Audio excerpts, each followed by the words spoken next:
Bonjour, bienvenue dans Bref de Poésie. Je suis ravi de présenter une nouvelle émission sur le travail poétique de Camille Abel de Lalande et de présenter son nouveau recueil, L'Alibi des profondeurs aux éditions L'Harmattan en poésie. Voilà.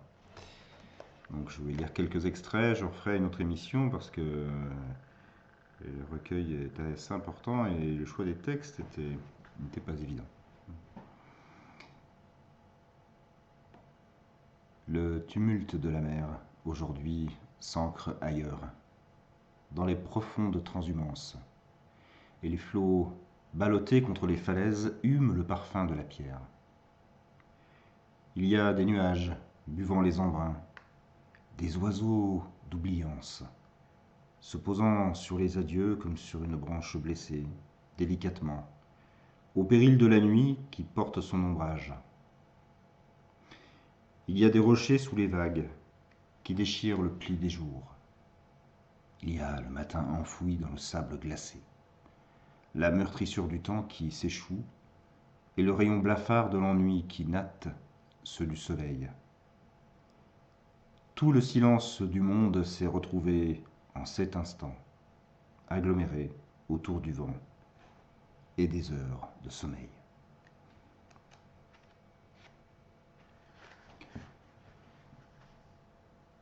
Un point de fuite, un passage à travers les larmes closes.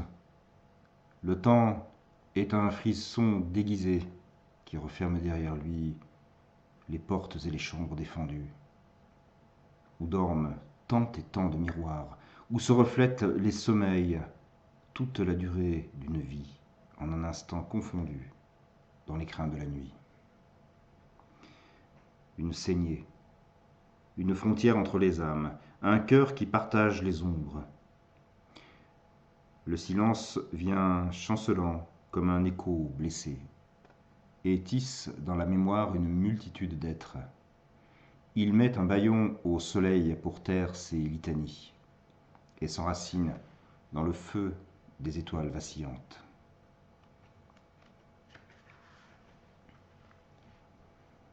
Est-ce une terre là-bas, à la grammaire fragile? Un caillot de verdure qui se languit de nous? Un désert à la peau d'homme, scarifié par les vents de l'aube? Est-ce un naufrage qui nous guide inexorablement vers sa langue de sable et sa lagune sanguine? Est-ce une ombre de notre vie qui défile sur l'horizon, ou un amas de désirs blanchi par le silence? Ce n'est qu'une île, mes amis, un lambeau écorché de roches où la solitude se coagule. Ce n'est rien que l'humanité dans ses passions les plus hautes. Un radeau misérable où les souvenirs ne servent plus et où la mémoire sombre avec les abysses dans le noir de l'âme.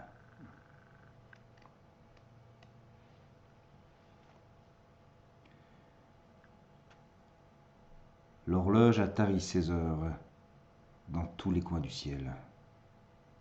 La pierre en sursis répercute le tic-tac des ans. Et les vieux arbres rabougris gardent la mémoire immobile. Il n'y a plus qu'à boire le monde, à semer des pensées dans la terre vivante, à regarder les visages disparus dans les graines insaisissables. Tout s'est si vite éteint. Le naufrage de la nuit perdure en nos émotions, sous la fragile gangue de désir, qui recouvre chaque point de lumière.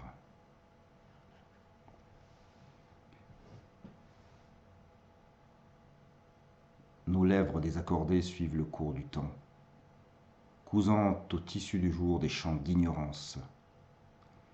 Et cette mélodie qui suinte de la nuit, cette prière que l'instinct apprivoise, monte vers les hauts oublis, nos âmes escarpées guidant la vie à travers le désert, où un sillon brumeux s'effile, puis s'efface.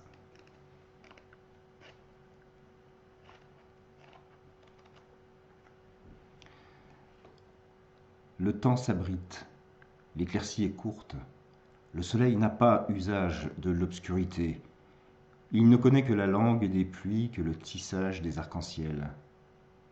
Il ne connaît que les nuées et le brouillard qui s'allongent sur la terre. Il ne connaît que sa propre lumière, il n'est miroir que des ombres.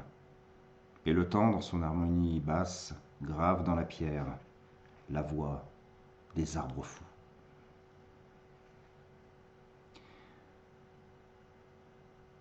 Je me suis réveillé dans le rêve d'un autre. Le matin est assis sur les mêmes pierres. Je bois hors de mon corps, la nostalgie des arbres et le silence des oiseaux me traversent le corps. Un jour comme un autre vient de commencer. À peine sorti du rêve, je me surprends à le rêver. Je l'imagine dans ma poche, comme un papier de lune froissé par mes mains et usé par mes yeux. À force de le lire, je peux le prononcer tout bas, dans un murmure original, sans que ma voix n'obsède. Ce n'est pourtant pas mon rêve, il est à mon chevet, comme un livre écorné qu'un ami a offert et qu'on n'ose pas lire tant il semble ennuyeux. Il est à mon chevet, je le rendrai demain à son propriétaire. Je suis sorti du rêve, mais lui n'est pas vraiment sorti de moi.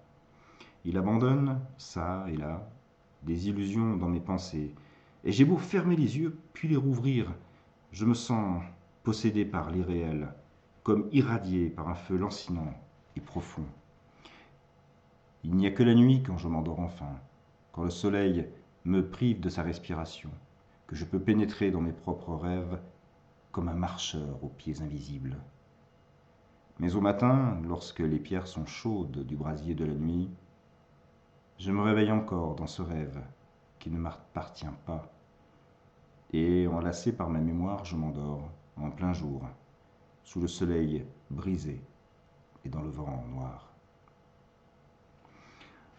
Voilà, des textes magnifiques pour cette première lecture et je serais ravi de réaliser une seconde émission sur l'alibi des profondeurs aux éditions L'Harmattan de Camille Abel de Lalande que je vous conseille vivement de procurer. Magnifique recueil. Belle journée à vous en poésie, à très bientôt.